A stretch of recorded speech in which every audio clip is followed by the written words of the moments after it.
أفأمن الذين مكروا السيئات أن يخسف الله بهم الأرض أو يأتيهم العذاب من حيث لا يشعرون أو يأخذهم في تقلبهم فما هم بمعجزين أو يأخذهم على تخوف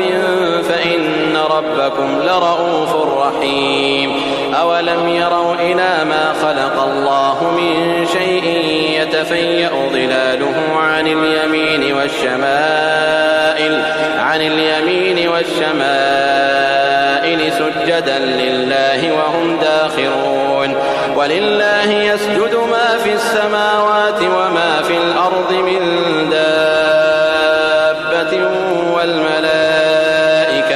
والملائكة وهم لا يستكبرون يخافون ربهم من فوقهم ويفعلون